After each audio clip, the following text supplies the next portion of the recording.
Welcome to the Linus Pauling Institute's end of the year webinar, Go Nuts, the science improving your heart, brain, and gut health. I am Casey Farm, and I am the Director of Alumni Relations for the College of Health and your moderator for today. Today's LPI webcast is in collaboration with the College of Health and the OSU Alumni Association. Today, we look at how to unlock the health benefits of nutrient-dense nuts like hazelnuts, almonds, and walnuts to improve your cardiometabolic, cognitive, and gut health. Today's featured panelists are Dr. Emily Ho, Dr. Marit Traber, Dr. Laura Beaver, and Mahak Hosanikia. Before I introduce the panelists in full, I'd like to remind you today that if you look now at the bottom of your screen, you will find a Q&A button. You are welcome to type questions throughout today's webcast, and our panelists will answer as many live questions along with the questions from the registration period as time allows. We got a lot of them today, so we're certainly not going to get through all of them. All right, let's talk today a little bit about who our panelists are. Dr. Emily Ho is the endowed chair and the director of the Linus Pauling Institute and a university distinguished professor of nutrition within the College of Health. Her research focuses on understanding the mechanisms by which nutrient status and healthy foods affect the initiation and/or progression of chronic diseases.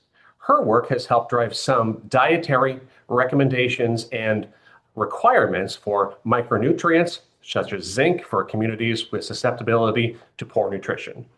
Dr. Marit Traber is the Ava Helen Pauling Professor Emeritus at the Linus Pauling Institute. She has investigated the pharmacology of vitamin E for most of her research career. Most recently, she and her colleagues have been investigating nuts as a good sources of vitamin E and generally their health benefits in human diets. Dr. Laura Beaver is a senior research associate in the College of Health and the Linus Pauling Institute. Her research has focused on how foods can improve cardiovascular health, prevent cancer, and play an important role in achieving optimal skeletal health. Mahak Hosanikia is the third-year doctoral student in nutrition with a minor in biological data science in the College of Health and the Linus Pauling Institute. As a graduate researcher in Emily Ho's lab, she is passionate about the gut microbiome, food bioactives, and chronic diseases. All right, let's get to things. So it is now my pleasure to turn things over to Drs. Emily Ho and Marit Traber. Marit, take it away. Thank you so much, Casey, for that great introduction. I'd like to talk today about what are the important nutrients in nuts. I recently discovered, there we go, that the Consumer Reports had a blog out talking about the anti-aging benefits of snacking. And well, when I think of snacks, I think of those ultra-processed foods you shouldn't eat. But they pointed out that there can be some real health benefits to snacking and said, if the food has 3 grams of fiber or more, or 5 grams of protein or more per serving, then it's a healthy snack. And for nuts, that's about 1/3 of a cup, or, a small handful. So I thought, well, let's take a look at nuts. Which one of those nuts actually fulfills those recommendations? And specifically today, we'll talk about almonds, cashews, hazelnut, peanuts, pistachios, English walnuts, pecans. Most all of them have enough protein. If I turn my little highlighter pen on so you can see, these have all the protein you need, but it's really kind of limited in terms of almonds. My gadgets, there we go. The almonds and pistachios actually fulfill both the fiber and the protein requirements. But there's some downsides. That's a high-fat food, you're all thinking. Nuts contain about 50% fat. So let's look a little closer on fat. So there's all kinds of different forms of fat. Most of the oils and solid fats are triglycerides, and they can be saturated. And saturated fats are solid at room temperature. Butter is an example, or maybe that wedge of fat on the side of your steak. Um, Monounsaturated fats, those are the ones that have one double bond and they are liquid at room temperature. And then everybody's heard of polyunsaturated fat. There are all kinds of recommendations for polyunsaturated fat. Now, our bodies can make saturated fat, and you can see the long chain here. That long chain is straight. And that means you can line them up closely, and that's why they crystallize or become solid at room temperature. The monounsaturated fats have one double bond, which puts a little kink in them, and so they can't solidify as easily. But the importance of polyunsaturated fats is the body can't make them. And so you have to get them from the diet. There are two important kinds, omega-6 and omega-3. And those 3 and 6 numbers is the address of where the double bond is. So in omega-3, for example, it's 1, 2, 3 carbons in from the end is where the double bond is located.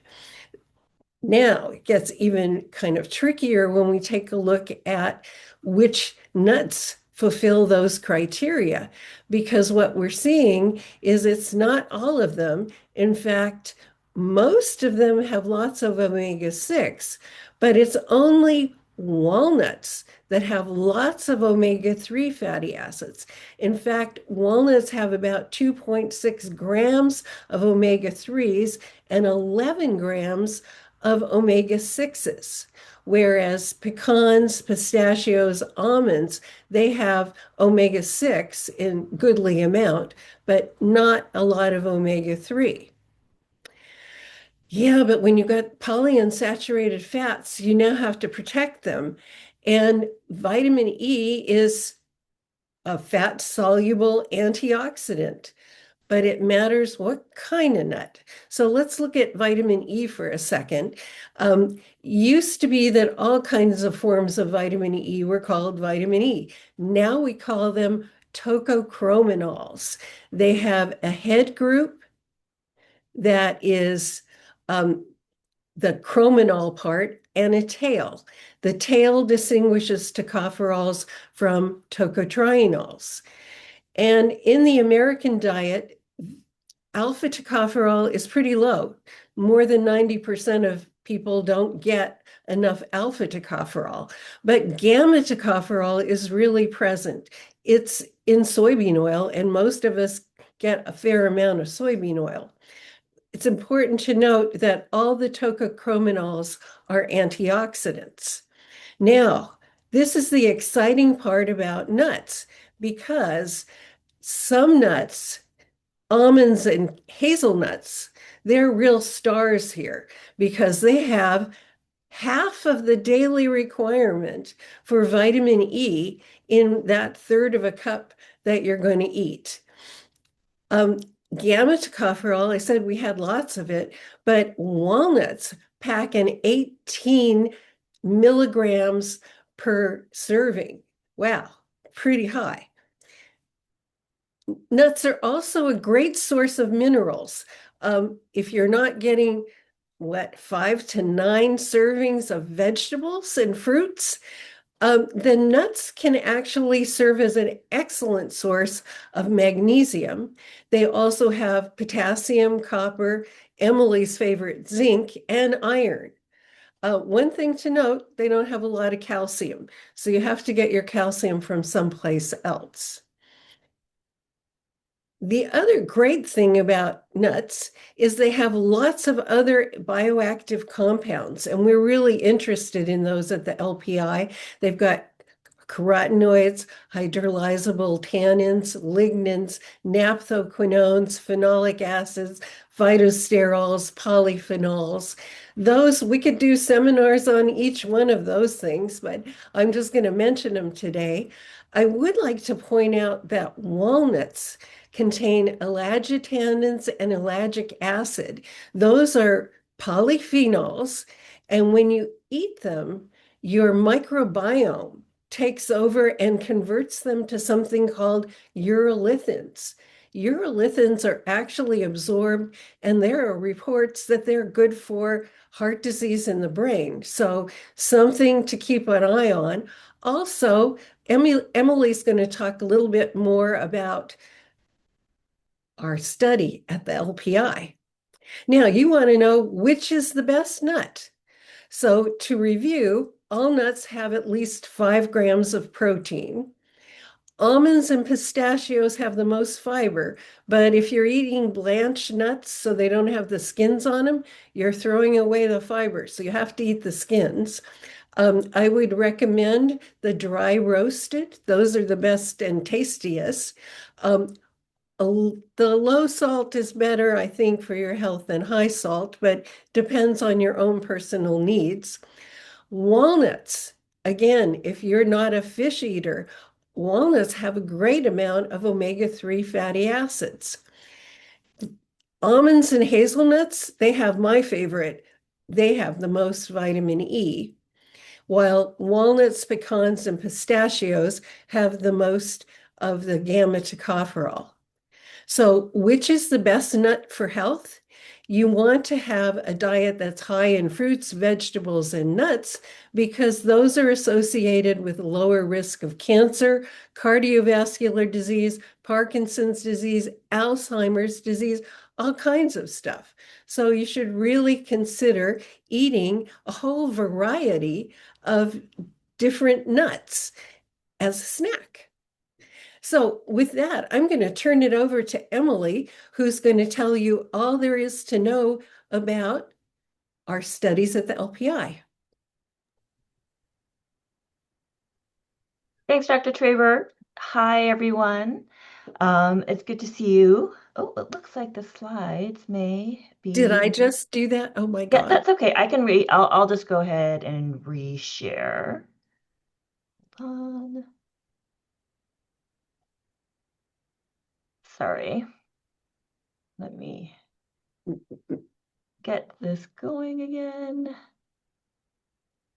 Do you want me to turn it back on, Emily? And I think you can take over. No, I have it here. I just got to get Excellent. the right screen going and I got to get to the right place as We practiced well. this, so whoops, it was my fault to shut it off. I need to go back now, though. Whoop. Sorry. Where is my? It's just a little bit of a sneak preview, right? I mean, Yes. that's what we're doing. We're giving people a little bit of a sneak preview of what's to come. There's all sorts of good things. Technical difficulties happen each and every For time. some reason, I can't control it. Okay, wait. Oh, wait, there we go. All right. Oh, wait. So here we are. Yeah, so I'm going to talk a little bit about some of the studies that we've done and have ongoing at the Institute, and also with the College of Health, and why you should be eating these nuts. So we at the Institute have done several studies with nuts. I'm going to focus on some studies we've done with hazelnuts, almonds, and walnuts, but that's not necessarily to preclude the potential health benefits of some of the other nuts as well. These are the studies that we have done. So first off, with hazelnut, so this is one of the early studies that the LPI did, actually under the leadership of our previous director, Dr. Balls Fry. And the take home, you've already heard from Dr. Traber in terms of the benefits of vitamin E and the risks of vitamin E in terms of being low. And the bottom line is, looking at the bottom bullet here, is that just by consuming hazelnuts, so here participants consumed a couple servings of hazelnuts for 4 months, and just consuming the hazelnuts, a little bit of extra nuts, these people met more than half their daily requirement of that vitamin E that you already heard is so important in terms of health. The other thing that I want to point out is the majority of the participants were average Americans, which meant they weren't necessarily the most healthy people. Several of the subjects were overweight, they had elevated blood pressure, high fasting glucose levels, so potentially pre-diabetic, and high cholesterol levels. So this series of symptoms is under an umbrella syndrome called metabolic syndrome, which I'm going to talk about in a little bit more detail in a moment. But this is important, especially because other studies, so first, I guess, just some of the data showing again, using a marker of vitamin E status that consuming these hazelnuts were able to dramatically increase vitamin E status, which was very important for health. The reason why I want to mention why this is especially important in this population, some other studies that Dr. Traber did in collaboration with the other OSU at Ohio State, that these particular populations, so these populations that have metabolic syndrome, so they have those symptoms that I talked about in the earlier slide, specifically have a problem with getting enough vitamin E as well. So it's especially important in this population to ensure that they're getting enough vitamin E. Not only are the general population not eating enough, but these particular patients also have an extra hurdle in terms of meeting their vitamin E needs. So I want to also point out, we've already heard from Dr. Traber some of the benefits of some of these nuts with fiber, vitamin E, phytochemicals, but there is a growing interest in the whole scientific community on how our gut health and our microbiome play a big role in shaping our risk for various diseases that are outside the gut. Things like cardiovascular disease, brain health, immune function, and in general play a big role in terms of how we age. Again, this is a big new interest in the Linus Pauling Institute, but also across OSU, including the College of Health and many other programs. Where we have become very interested is that we know as we age that there are increased problems in terms of our overall gut health, in particular, increased inflammation that's specific to the gut that also is linked to this concept of dysbiosis, which we'll talk about in more detail in the Q&A section. Again, this is very complicated, but the microbes, all the millions and trillions of bacteria that are part of our gut and many other systems appears to be a little bit off. And that dysbiosis, or your microbiome being a little bit off, causes problems directly in your intestine in terms of causing literally holes in your gut that can cause bacteria and other invaders to come in, but also leads to many other problems like problems with our mitochondria, problems with our immune system, and that together causes more systemic inflammation and other issues that can lead to many of these age-related disorders. And the take home here is that nuts, we strongly believe, have a big impact on the microbiome and some of these factors as well, and may be able to mitigate some of these issues that we see with aging and help with overall health. So some of the newer studies that we've done at the LPI, one study is looking at almond snacking. And the question is, does simple eating a few servings of almonds improve your gut health and your heart health, in particular in this population with metabolic syndrome that have a specific additional barrier in terms of vitamin E status, but also have issues in terms of that dysbiosis and problems with their gut microbiome. Just a little bit of review. So what is metabolic syndrome? So again, it's a cluster of medical conditions. It's it's thought that about a third of the population in the US have, so 1 in 3 people have metabolic syndrome. And that number is probably low because it's significantly flies under the radar in terms of being underdiagnosed.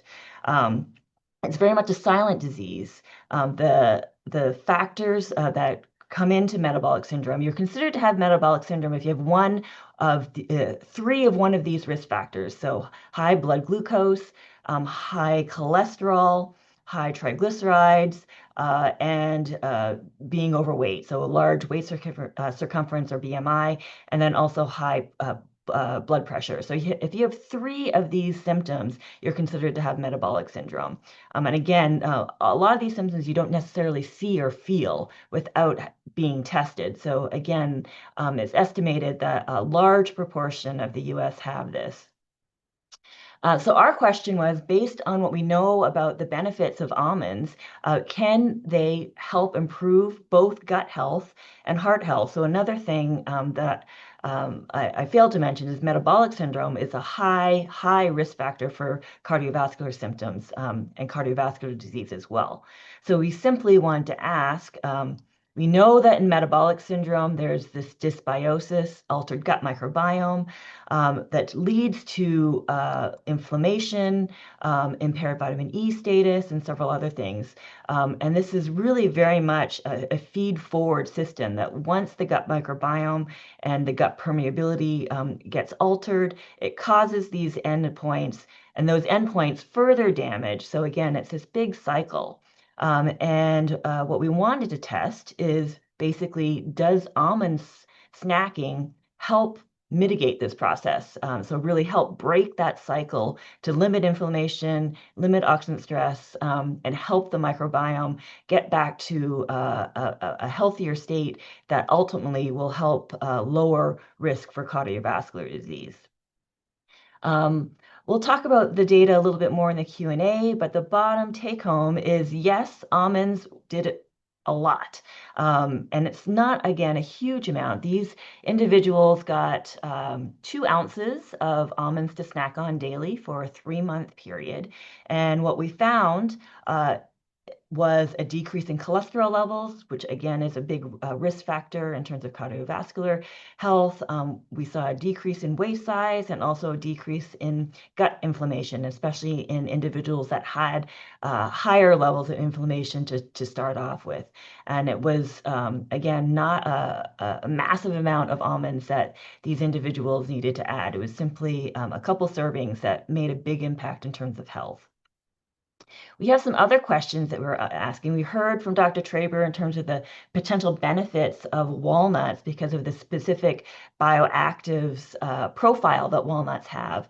So we've begun to ask the same question, does potentially walnut snacking help also with your gut health, but maybe have a impact in terms of cognition and brain health as well.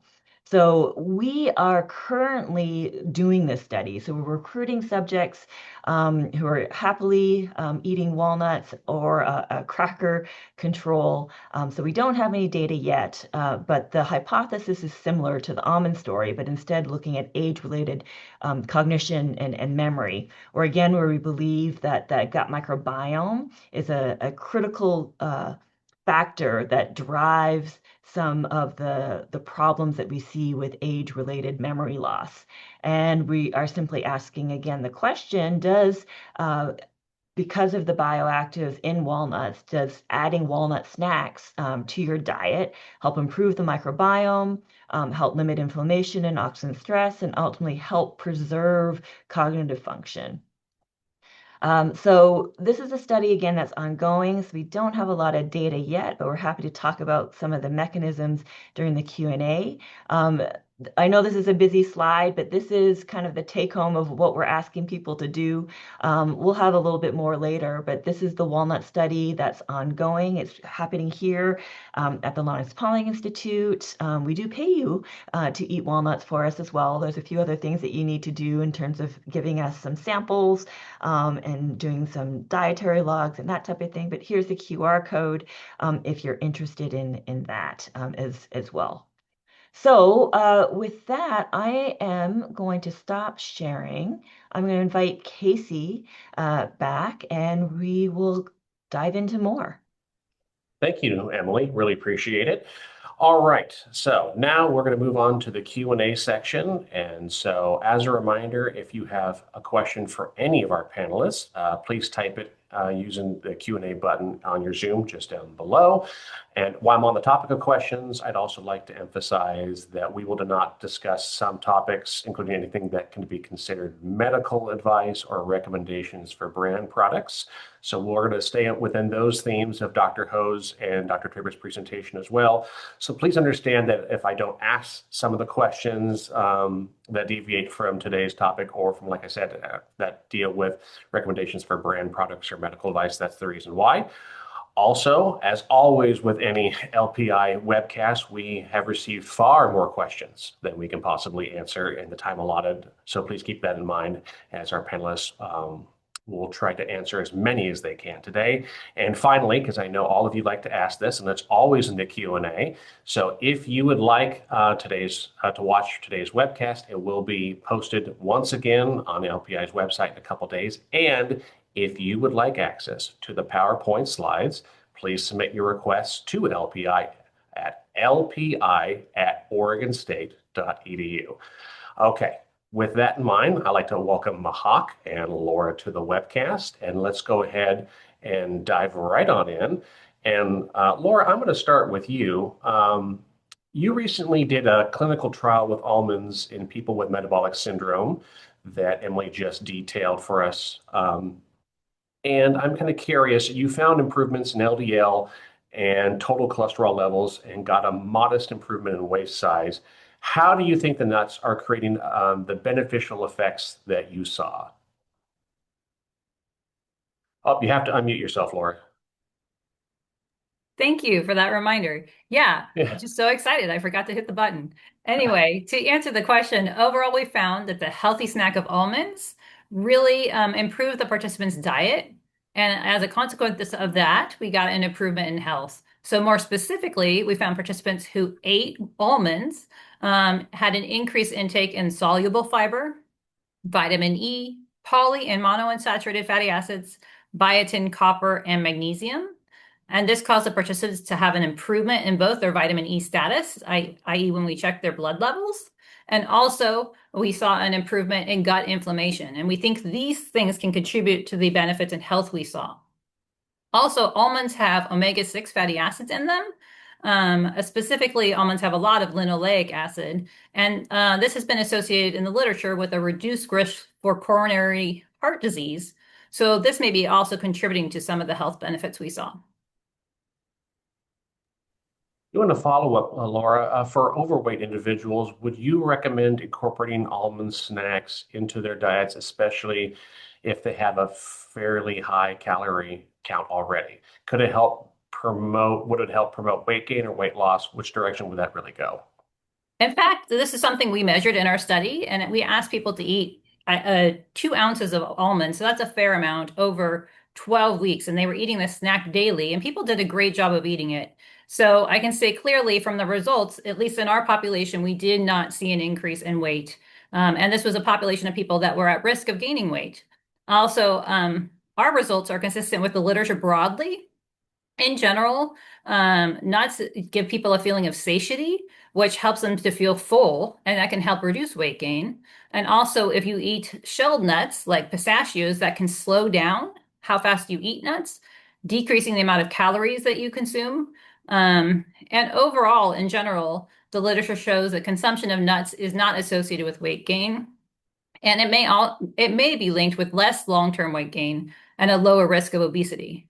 With that being said, I wouldn't recommend overeating them. Don't eat a whole can all at once. We suggest 1 to 2 servings is a good place to start. Thanks, Laura. Emily, like Laura was just talking about nut consumption quantity, we got a lot of questions around that. She already talked about like 1 to 2 servings. Is there anything any nuts that we might deviate from that 1 to 2 servings? What happens if you go a little bit more? Can you go a little bit more into nut quantity since we got so many questions around that? Yeah, no, that's a great question. As both Dr. Traver and Dr. Beaver mentioned, each of the nuts have kind of their own benefits, and because they have different chemical profiles. So eating a mixture of nuts in terms of that regular servings, and as Dr. Beaver mentioned, they are pretty calorie dense. So, if one serving of walnuts, for example, is close to 200 calories. So if you have 4 servings of that, that's also just a lot of calories. If you're someone that's watching your macros and watching your caloric intake. But for the most part, most nuts are pretty safe. Again, we kind of recommend the 1 to 2 servings, so that's usually 1 to 2 ounces of nuts. There is one minor exception, is Brazil nuts. So Brazil nuts also have a lot of benefits. One thing that's kind of unique to Brazil nuts is that they're a very good source of selenium. So much that just 2 Brazil nuts can provide your entire requirement for selenium for the day. So if you're regularly eating a lot of Brazil nuts, so the upper limit for selenium, so for the average male or average adult, 55 micrograms of selenium is what you need. Selenium can be toxic though, and the current upper limit for selenium is 400 micrograms, which means if you ate 20 ish Brazil nuts, you could get to that amount. So a serving of Brazil nuts is probably about 6. So if you ate 1 to 2 servings of Brazil nuts every day, there is a chance that you may get a little bit too much selenium. So that's the one nut that we kind of divert in terms of maybe not eating 1 to 2 ounces every day because of the selenium risk. Thanks, Emily. All right, Mahak, welcome to the webcast. How do nuts affect gut health and the gut microbiome?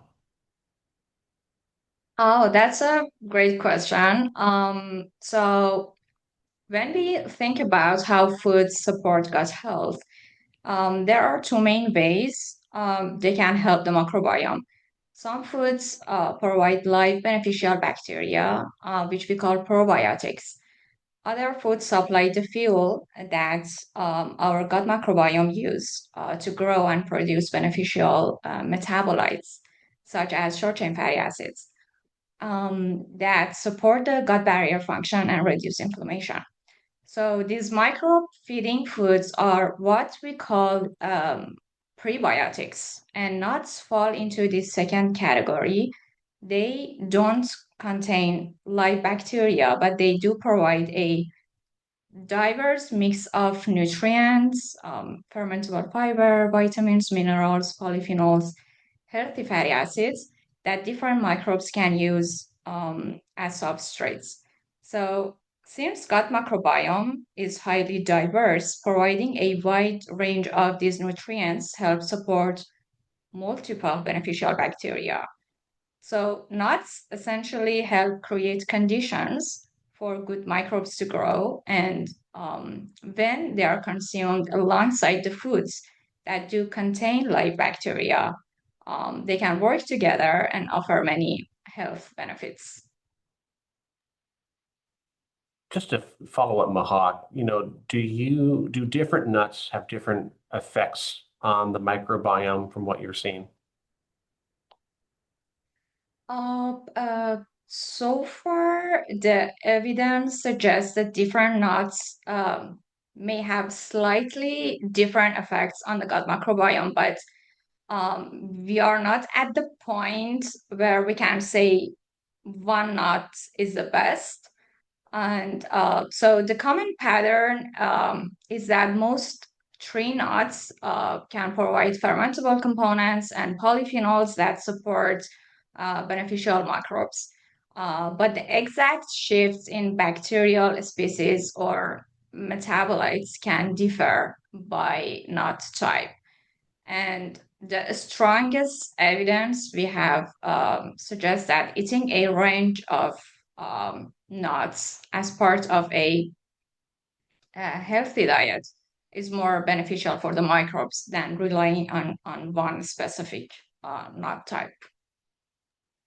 Thank you, Mahak. I'm going to come back to you here in just a second because I know we had a question for you around salted and roasted and cooked in baking dish. But like Emily, I want to come back to you. We're also got some questions about raw versus roasted nuts, the kind of the differentiation. If you eat nuts raw versus roasted, are there some health effects that are lost versus gained? What can you tell us about that a little bit? Yeah, no, that's a great question. And the bottom line is it depends, which is kind of the often question answer for a lot of these things. Some nutrients are going to be more heat stable versus others.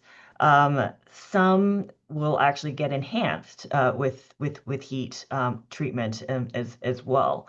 Some of the polyphenols that Dr. Traber talked about, the roasting process actually causes some change to some of the polyphenols that actually are changing them to a more beneficial form as well. So my take home is do a little bit of both. Like I said, mix up your nuts in a lot of different ways. Mahak, does it matter if nuts are salted or roasted or cooked or baked in a dish?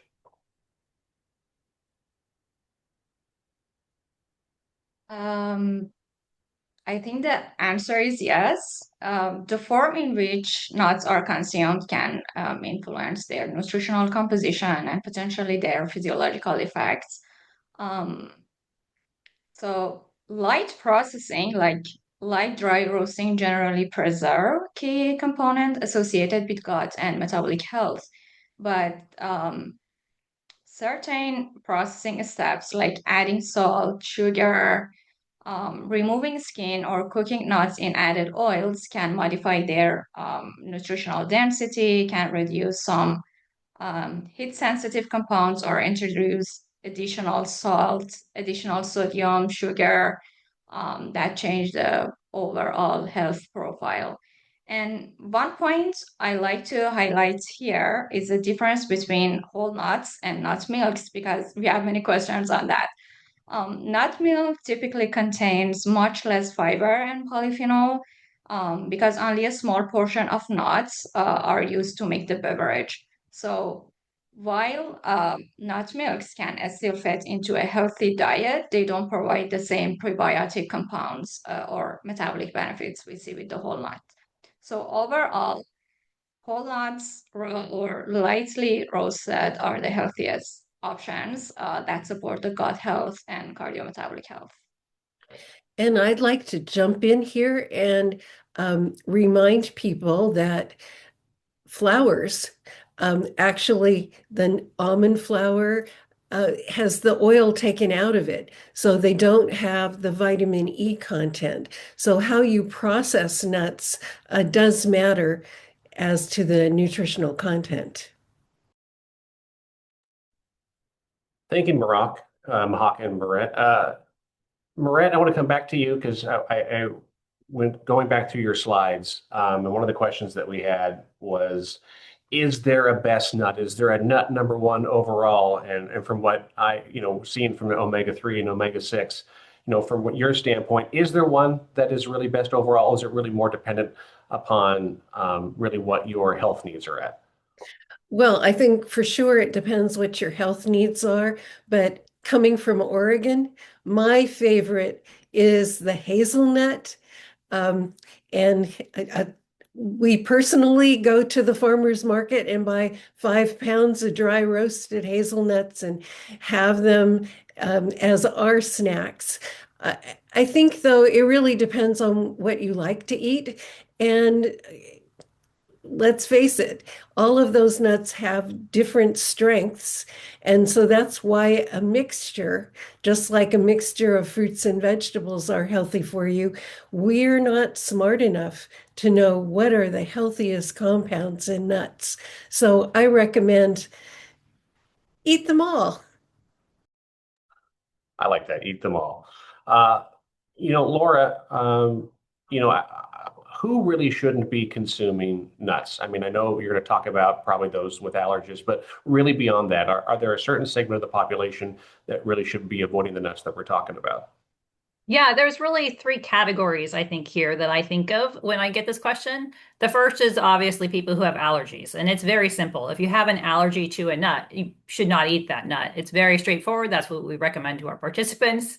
So yeah, that's the first category. Very simple. The second one is really, I think, people who have a medical condition where their doctor says they should stay away from one or two nuts because they have something that they should avoid. Some examples of this are people who need to take blood thinners, and their doctor may tell them to avoid vitamin E or almonds because they're high in vitamin E.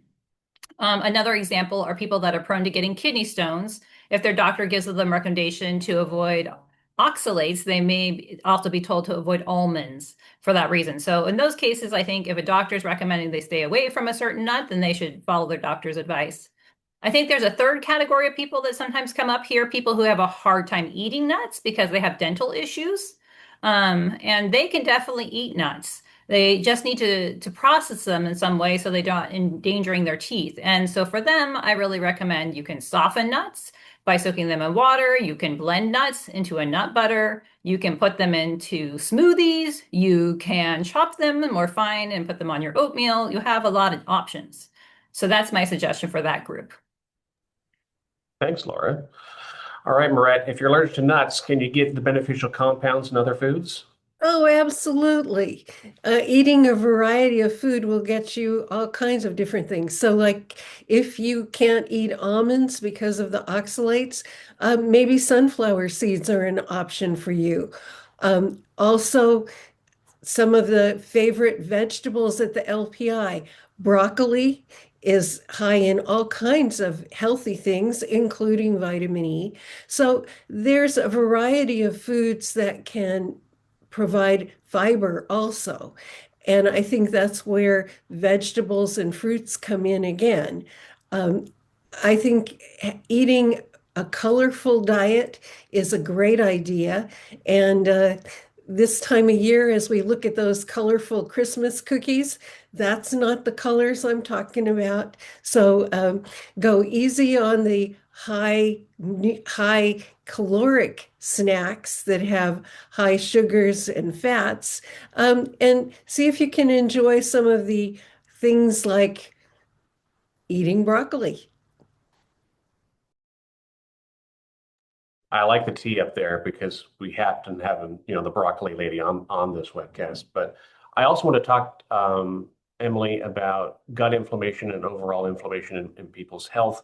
Seems to be a really big issue for American diets, Western diets.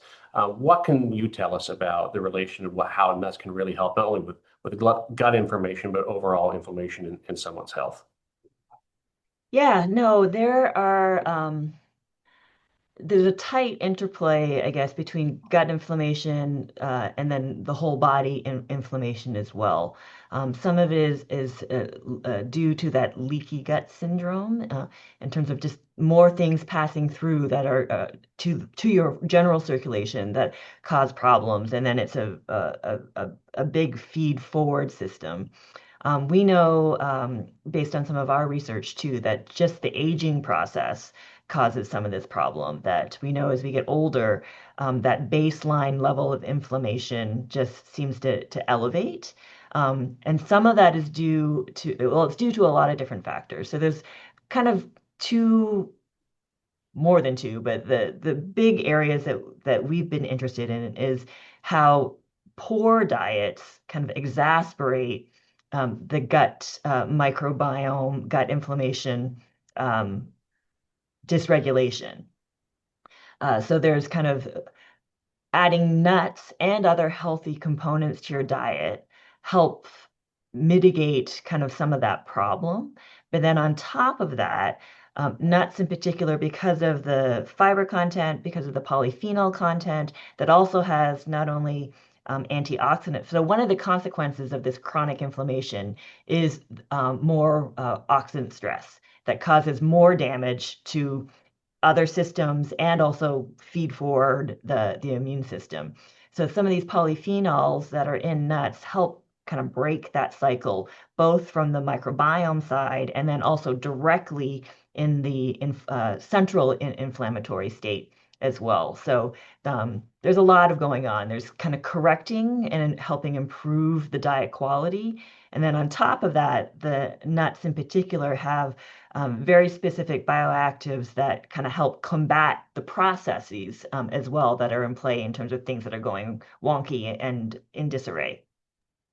As a follow-up to that, Emily, related to gut health, will eating nuts replace the need for probiotic supplements? We get this question a lot in terms of kind of people want a one-stop shop in terms of improving everything. And with gut health and the microbiome, something that Mahak had mentioned, it's really about the healthiest gut is the most diverse, both in terms, especially in terms of the types of microbes and bacteria that are there. So you really need a combination of strategies, the prebiotics and the probiotics, and potentially some of these postbiotics that are actually the metabolites. So I think nuts is a part of that formula, but it's not going to be the only thing, and won't necessarily replace eating yogurt to help with your gut health, or fermented products as well. That you need a combination of pre, and potentially post biotics as well. Kind of curious and shifting gears, and Emily, I'll come back to you to start here, but also Maret, jump in. Anybody else will jump in. Regarding brain health, are there really any nuts that are best for brain health in particular? And are there any studies that are showing that snacking on nuts can help prevent or slow the effects of dementia in any way, shape, or form?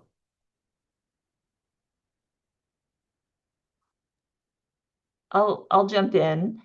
Yeah, so there have been other studies with nuts, especially more in kind of the dietary patterns, I guess. There haven't been as many interventions specifically, but there have been a few, and our study will be one of the next ones in terms of really empirically looking at impact of walnuts. But it's very clear that people who eat more nuts in terms of like a Mediterranean-like diet that tends to have more nuts in it as well, appear to have a big benefit in terms of slowing down age-related dementia in older adults. But again, there's other foods that have benefits as well. There's been a lot of work not that we at the Institute have started around berries as well and their health benefits. And there's another group, several groups across the nation that have studied, for example, blueberries. We've done some work with blackberries, again because of the polyphenols. A very specific bioactive that appears to be beneficial in terms of preserving brain health and limiting age-related cognition deficits, potentially Alzheimer's, and other neurodegenerative diseases as well. So there's a lot of promise. And I would add to that, my favorite vitamin E, in our studies looking at development of zebrafish brains, which is a model for vertebrates. We actually saw that vitamin E was absolutely necessary for building the brain, building the eyes, building the spinal cord. So I've been very interested in vitamin E in the brain for a long time. There have been studies in Alzheimer's, and they're controversial because sometimes it works and sometimes it doesn't. But large vitamin E supplements did have benefits in some studies. So I think long-term dietary approaches is what you really need to do. And you have to have investigators who follow people for decades to be able to say, how does the diet impact the brain?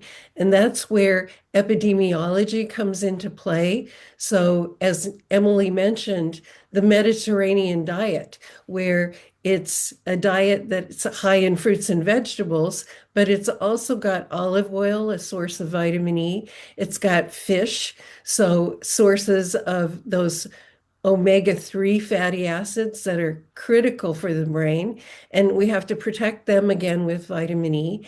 And I'm really excited about the walnut study we're doing because there is some early evidence that the ellagic acid, that's a polyphenol, gets converted to a urolithin. And depending on your microbiome, if you have the right kind, it actually makes a urolithin that seems to have benefits in brain health. So stay tuned. Come back in, I don't know, maybe a year, we'll be able to tell you the exciting news on walnuts. But meantime, I highly recommend eating that variety of foods and lots of different colors. Thank you, Marit. Thank you, Emily. Getting a lot of questions around if the health effects on soaking nuts changes anything whatsoever. Emily, got a lot of questions on that. Again, registration period and now live. Does soaking the nuts change any of their health effects? Make it easier to digest? Do you lose something with that? Yes and no. So the soaking does help reduce some of those anti-nutrients that there was some previous, when Dr. Beaver mentioned oxalates, phytate is another thing that people worry about when eating a lot of nuts. So phytate is it binds up minerals. So there's a possibility if you consume foods that have a lot of phytate that you might limit your zinc, your iron, and your copper. And soaking helps get rid, or not get rid of, but minimize some of those anti-nutrients. It's a little bit not controversial, it's a little bit mixed debate in terms of if soaking, how much it really helps with the digestibility. Some of it's also just physical uh, softening in terms of being able to digest, but you're not necessarily activating new enzymes that help with that breakdown that I know of. And kind of as a follow-up on that, because we also see a lot of questions around contamination, questions and concerns around mold on nuts, and would that be the proper way of doing cleaning and oxidization, things like that? What should our audience really be aware of, Emily, when it comes time to nut contamination? Yeah, so I guess there's two parts, I guess, to that question. One is mold, and then the other is kind of related, how do we store? These are nuts that have a lot of fats and vitamin E that can get oxidized, so it's important to help prevent some of that. In our studies, so for example, in our walnut study, because of the high fat content, we ask all our participants, and it's the recommendation, just keep the walnuts in the freezer to help them retain all the good stuff and minimize oxidation. So storage of your nuts is important. If they start to taste, extremely bitter, that they may be more oxidized. Mold. So mold is not necessarily something that you can just wash off. So if you are seeing, signs of mold in your nuts, I would discard them. So the danger with mold is that there is a toxin called aflatoxin that is predominant, that can be damaging to your liver, and eating it in high amounts has been associated with liver disorders and liver cancer as well. But you have aflatoxin even if you don't see the mold. So any signs of moldiness, I would discard. Thank you, Emily. Wow, we're already almost up at the hour. That time always flies right on by. I want to ask one question of the panelists if they'd like to answer. Marin, I'm going to come to you first. One really big takeaway from today's presentation, if our audience takes away nothing else from where you stand, what do you think it should be? Eat every day some nuts, and it doesn't matter which kind. I think there's really good reason to eat them: fiber, vitamin E, omega-3 fatty acids, omega-6 fatty acids, good for heart health, and good for your brain. Excellent. Laura, from what you talked about, what's one really big takeaway that you think our audience should take away from? I really agree with Marette, and then I just will hope people will eat more nuts because I think they're such a great snack. And I think I have a visual of what we fed people. I'm wondering if it will come on the screen. Oh, it's not going to work. It's a quarter of a cup to a half a cup usually is the volume that I'd like people to know. Thanks, Laura. Mahat, how about from you? One really big takeaway from what you think our audience, from what you talked about today.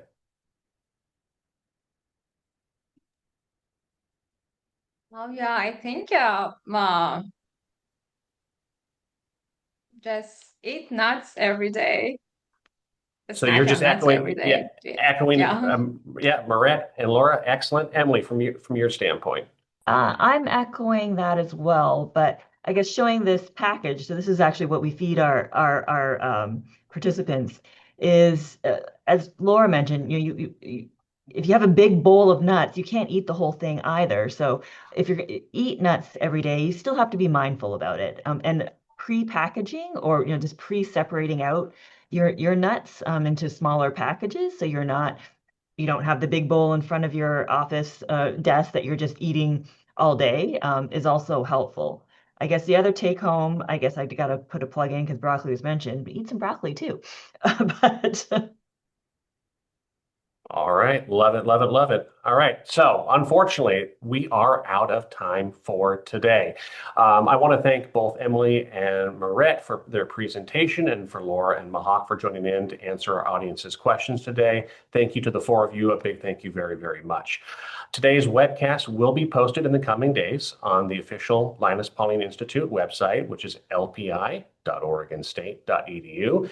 In addition to the video, there are many other reasons to visit the LPI website, including, yes, micronutrient information, the MIC Center, and top 10 vitamins and minerals. Emily, am I correct that the MIC is still the most visited website on the Oregon State website? it's up there. I haven't looked at the data more recently, but it's definitely one of the top visited sites. So if you're curious about vitamins, micronutrients, check out the Micronutrient Information Center right there as we have up on the screen. Also, you can learn about the Top 10 Project, more about vitamins, minerals, and their roles in health, including informational webinars just like this one, tips for finding quality supplements, more and more on that. Also, as Emily had mentioned earlier, and a lot of you had talked about, we wanted to make sure that we talked about the research study as well. So the research study on walnuts right here on your screen. If you're interested in participating, you have the QR code right here. You have the website right here. So I'm going to leave this up on the screen for a little bit more. So all these great pieces of information can be found on the Linus Pauling Institute website. And again, you can go back and rewatch the video and screen capture this in case you miss it right here. Now, as far as the College of Health is concerned, you can visit our website at health.oregonstate.edu, and you can learn how OSU is working really hard to improve health outcomes for all and produce graduates who are ready to tackle the health challenges that affect us all, including what we have right here, the Life Registry.